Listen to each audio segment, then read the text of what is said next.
दोस्तों, अगर आप भी स्मृति मंधाना को दुनिया का सबसे खतरनाक खिलाड़ी मानते हैं तो वीडियो को लाइक जरूर कीजिएगा। दोस्तों, बैंगलोर की टीम ने वुमेन प्रीमियर लीग में रचा इतिहास, जिसे देखकर केवल पूरा क्रिकेट जगत खुशी से झूम उठा, बल्कि विराट कोहली और उनकी पत्नी अनुष्का शर्मा भी जीत को देखकर बेहद खुश हुई।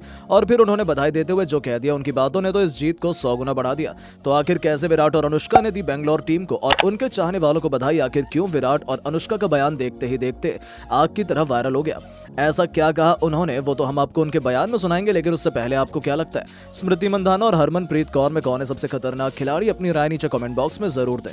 दोस्तों, बैंगलोर और दिल्ली कैपिटल्स के बीच वुमेन प्रीमियर लीग का फाइनल मुकाबले दिल्ली में आगे अरुण जेटली स्टेडियम में खेला गया। इस मुकाबले में दिल्ली कैपिटल्स की कप्तान ने टॉस जीतकर पहले बल्लेबाजी करने का फैसला किया, लेकिन ये फैसला उनके पक्ष में बिल्कुल भी नहीं रहा। शुरुआत तो टीम को अच्छी मिली, लेकिन सोफी मालिनी और श्रेया पाटिल और आशा शोभना की खतरनाक गेंदबाजी के आगे दिल्ली कैपिटल्स की पूरी टीम 18.3 ओवर में 113 रनों पर ऑल आउट हो गई। दिल्ली की तरफ से सबसे अधिक ग्रंथ शेफाली वर्मा ने 27 गेंद पर 3 गगनचुंबी छक्के और 2 चौके की मदद से 44 रन बनाए। वहीं कप्तान मैग लेनिंग ने 23 गेंद पर 23 रन बनाकर अपनी टीम को यहां तक पहुंचाया। उसके अलावा कोई भी बल्लेबाज 15 रनों का आंकड़ा पार नहीं कर पाया।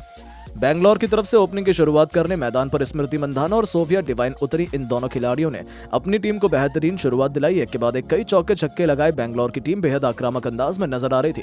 दिल्ली के द्वारा दिए गए छोटे से लक्ष्य की तरफ बैंगलोर की टीम बड़ी आसानी से बढ़ रही थी। सभी खिलाड़ी खतरनाक अंदाज में बल्लेबाजी कर रहे थे, एक के बाद एक कई चौके छक्के लगा रहे थे। दिल्ली कैपिटल्स के गेंदबाजों की धज्जियां उड़ा रहे थे। देखते ही देखते बैंगलोर की टीम ने बड़ी आसानी से दिल्ली के द्वारा दिए गए लक्ष्य को पा लिया और बैंगलोर की टीम वुमेन प्रीमियर लीग के दूसरे सीजन में चैंपियन बन गई। इस मुकाबले को बैंगलोर की टीम ने 8 विकेट से अपने नाम कर लिया। यह मुकाबला देखकर तो स्टेडियम में बैठे दर्शक भी खुशी से झूम उठे। वहीं बैंगलोर का खेमा खुशी में गूंजने लगा। चारों तरफ बैंगलोर के नाम के नारे लगने लगे। पूरा हिंदुस्तान बैंगलोर की जीत पर खुशी का जश्न मना रहा था, मानो हिंदुस्तान में दोबारा दिवाली मनाई जा रही हो। वहीं बैंगलोर की ऐतिहासिक जीत देखकर विराट कोहली और अनुष्का शर्मा भी अपनी खुशी को रोक नहीं पाए और फिर उन्होंने जीत की बधाई देते हुए हर किसी का दिल जीत लिया। तो चलिए हम आपको विराट और उसके बयान के बारे में सुनाते हैं। क्या कुछ रॉयल चैलेंजर बैंगलोर की जीत पर इन दोनों कपल ने कहा। विराट कोहली रॉयल चैलेंजर बैंगलोर की ऐतिहासिक जीत पर बयान देते हुए कहा कि मैं बैंगलोर की ऐतिहासिक जीत वुमेन प्रीमियर लीग में देखकर बेहद खुश हूं। मुझे पूरी उम्मीद थी कि इस बार बैंगलोर की टीम चैंपियन बनेगी और ठीक वही हुआ। स्मृति मंधाना को जीत की बहुत बहुत बधाई। सभी खिलाड़ियों ने बेहतरीन प्रदर्शन दिखाया। मैं इन सभी खिलाड़ियों की जितनी तारीफ करूं कम है। एलिस पेरी ने तो अपने प्रदर्शन से मेरा दिल बहुत जीत लिया। मैं खुश हूं। बैंगलोर की जीत पर स्मृति मंधाना ने इतिहास रच दिया। केवल दूसरे सीजन में टीम को चैंपियन बनकर हर किसी को दंग कर दिया। मेरे लिए इस जीत पर शब्द नहीं है। एक बार फिर बहुत बहुत बधाई। वहीं अनुष्का शर्मा ने भी बैंगलोर की जीत पर बयान देते हुए कहा कि फाइनल मैच देखकर काफी मजा आया। मैंने पूरा लुत्फ उठाया। मैं इन सभी खिलाड़ियों की जितनी तारीफ करूं कम है।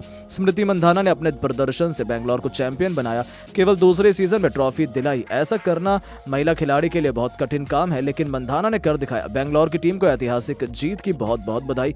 इस तरह आगे भी प्रदर्शन करते रहे और अपनी टीम को जीत दिलाएं। तो दोस्तों, देखा आपने किस तरह से विराट कोहली और अनुष्का शर्मा ने रॉयल चैलेंजर बैंगलोर की जीत पर बयान देकर हर किसी का दिल जीत लिया। लेकिन दोस्तों, अब आपको क्या लगता है, स्मृति मंधाना और हरमनप्रीत कौर में कौन है सबसे खतरनाक खिलाड़ी और कप्तान? नीचे कमेंट करके जरूर बताएं। दोस्तों, शेफाली वर्मा की तूफानी बल्लेबाजी के बाद आया बेंगलुरु के गेंदबाज मोलेनिक्स का तूफान। जी हां दोस्तों, दिल्ली और बेंगलुरु के बीच खेले गए खिताबी मैच में दिल्ली की बल्लेबाज शेफाली वर्मा ने तूफानी बल्लेबाजी करते हुए बेंगलुरु के गेंदबाजों को परेशान किया। तो वहीं वापसी कर बेंगलुरु के गेंदबाज सोफी मोलेनिक्स ने बाकी गेंदबाजों के साथ मिलकर मैदान पर ऐसा तहलका मचाया जिसके चलते मैच काफी ज्यादा रोमांचक हो गया। तो आखिरकार कैसे शेफाली वर्मा की तूफानी बल्लेबाजी के बाद बेंगलुरु के गेंदबाजों ने मैच में वापसी कर मैच को रोमांचक बनाया, ये तो हम आपको बताएंगे ही। साथ ही साथ इस रोमांचक मैच की पूरी हाईलाइट का वीडियो भी हम आपको दिखाने वाले हैं, तो वीडियो को एंड तक जरूर देखिएगा। लेकिन उससे पहले आपको क्या लगता है, शेफाली वर्मा, स्मृति मंधाना और एलिसा पेरी में कौन खतरनाक महिला खिलाड़ी है? कमेंट में जरूर बताइए। दोस्तों, दिल्ली और बेंगलुरु की टीम के बीच महिला प्रीमियर लीग का फाइनल मैच आज दिल्ली के अरुण जेटली क्रिकेट स्टेडियम पर खेला गया, जहां पर इस मैच में दिल्ली की टीम की कप्तान मैग लेनिंग ने टॉस जीतकर पहले बल्लेबाजी करने का फैसला किया और गेंदबाजी के लिए बेंगलुरु की टीम को आमंत्रित किया। इस दौरान दिल्ली की टीम बिना किसी बदलाव के मैदान पर आई, तो वहीं बेंगलुरु की टीम एक बदलाव के साथ मैदान पर उतरी थी और इस दौरान श्रद्धा की जगह पर मेघना को टीम में खेलने का मौका मिला। इस दौरान दिल्ली की टीम की तरफ से ओपनिंग करने के लिए शेफाली वर्मा और कप्तान मैग लेनिंग की सलामी जोड़ी मैदान पर उतरी, तो वहीं गेंदबाजी की शुरुआत रेणुका सिंह ठाकुर ने की, जहां पर पहली ही गेंद पर बल्लेबाज ने गेंदबाज का सम्मान किया, लेकिन दिशाहीन गेंदबाजी के साथ एक रन देते हुए दिल्ली की टीम का खाता खाता खोलने का मदद रेणुका सिंह ने की। लेकिन इस बीच दूसरी गेंद पर दिल्ली का पहला विकेट बाल बाल बच गया था। इस दौरान शेफाली वर्मा और कप्तान के बीच मिसअंडरस्टैंडिंग हुई, लेकिन बेहतर थ्रू रन के होने के कारण कप्तान मैग लैनिंग रन आउट होने से बच गई। हालांकि 1 रनों के साथ कप्तान ने अपना खाता खोला, तो वहीं शेफाली वर्मा ने 2 रनों के साथ इस ओवर में अपना खाता खोला और इसी के साथ पहले ओवर के अंदर 9 रन दिल्ली की टीम ने बटोरे थे। जिसके बाद दूसरी तरफ से गेंदबाजी के लिए मोलिनेक्स मैदान पर आती हैं, जहां उन्होंने एक शानदार गेंदबाजी करते हुए पहली 4 गेंदों पर 4 रन दिए। लेकिन इस बीच 5वीं गेंद पर शेफाली वर्मा ने कदमों का इस्तेमाल करते हुए लंबा छक्का मिड ऑफ की तरफ लगाया और पहली बाउंड्री फाइनल के अंदर लगा दी थी। इसी के साथ इस ओवर के अंदर 10 रन देखने को मिलता है। तो वहीं अब तीसरे ओवर में गेंदबाजी के लिए एलिसा पेरी आती हैं, जिन्होंने जबरदस्त गेंदबाजी करते हुए पहली 3 गेंदों पर 1 रन दिए। लेकिन इसके बाद रन न देते हुए ओवर में मात्र 3 रन लिए और दिल्ली को दबाव में डाला। इस दौरान चौथे ओवर में गेंदबाजी के लिए एक बार फिर से रेणुका सिंह ठाकुर आती हैं, जिनके सामने पहली ही गेंद पर शेफाली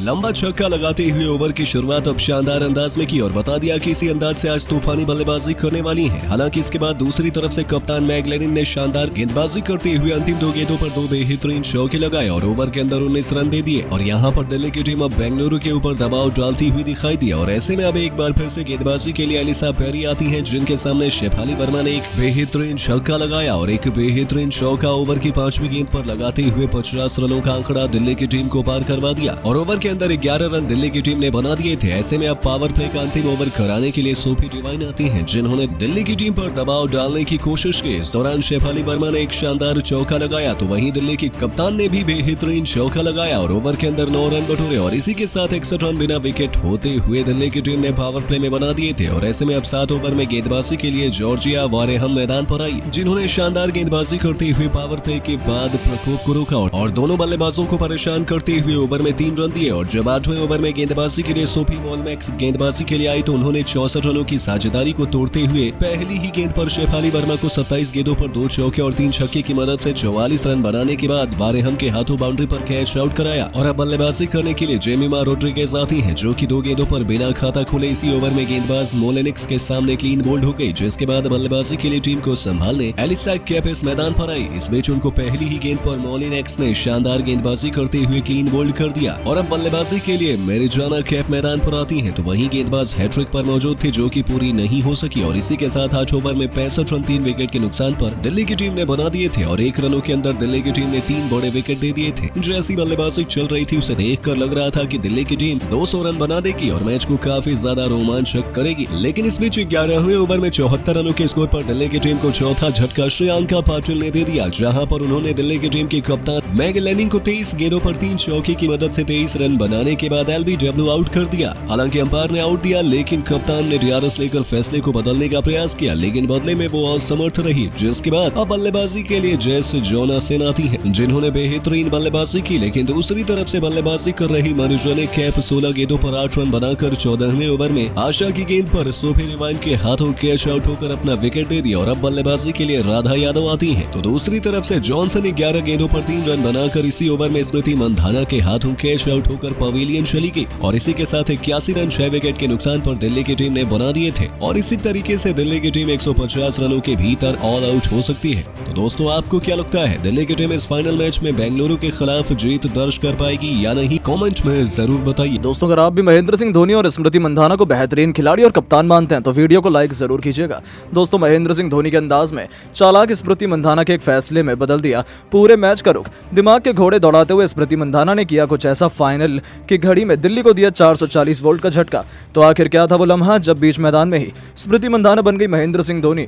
आखिर उन्होंने ऐसा क्या कर दिखाया जिसकी बदौलत बैंगलोर ने इस पूरे मैच का पासा ही पलट कर रख दिया? उस खूबसूरत लम्हे का पूरा वीडियो हम आपको दिखाएंगे, लेकिन उससे पहले आपको क्या लगता है, स्मृति, एलिस पेरी और धोनी में कौन सबसे बेहतरीन कप्तान है? अपनी राय नीचे कमेंट बॉक्स में जरूर बताएं। दोस्तों, स्मृति मंधाना की कप्तानी में पहली बार वुमेन आईपीएल में बैंगलोर की क्रिकेट टीम फाइनल में पहुंची थी। इस फाइनल के लिए हर कोई बेहद एक्साइटेड था। सभी ने सोचा था कि बैंगलोर पहली बार आईपीएल की चैंपियन बन सकती है, लेकिन दिल्ली के मैदान पर दिल्ली की पलटन ने तो शुरुआत में बैंगलोर की नाक में दम कर दिया था। ऐसा लगा था कि दिल्ली आसानी से 200 रन भी बना लेगी, लेकिन तभी स्मृति मंधाना का जादू चलता है। महेंद्र सिंह धोनी को अपना आदर्श मानने वाली स्मृति ने धोनी के ही खिताब से एक ऐसी चाल चली जिसके बाद तो पूरे मैच का ऐसा पासा पलटा कि पूरी दुनिया देखती रह गई। जी हां दोस्तों, दिल्ली के बल्लेबाज शेफाली वर्मा और मैग लैनिंग ने ओपनिंग करते हुए बैंगलोर के गेंदबाजों की बेरहमी से पिटाई की थी। खासतौर पर शेफाली वर्मा तो 200 के स्ट्राइक रेट से आगे बढ़ रही थी। 6 ओवर में ही उन्होंने अपनी टीम को 61 रनों तक पहुंचा दिया था और बैंगलोर को कोई सफलता सफलता हासिल नहीं हो पाई थी। एलिस पेरी से लेकर रेणुका सिंह ठाकुर, बेंगलोर के सभी गेंदबाज दिल्ली के सामने बेबस नजर आए थे। 7 ओवर बीत गए थे, दिल्ली ने 64 रन बना लिए थे, लेकिन बेंगलोर कोई विकेट हासिल नहीं कर पाई थी। स्मृति मंधाना हैरान और परेशान थी, लेकिन तभी मंधाना एक नई चाल चलती है। जी हां, उन्होंने अचानक से स्पिन गेंदबाज सोफी मोलिन्यू की गेंदबाजी में बुलाया, जो एक हैरानी भरा फैसला था क्योंकि उनकी बेहद पिटाई भी शेफाली वर्मा कर सकती थी।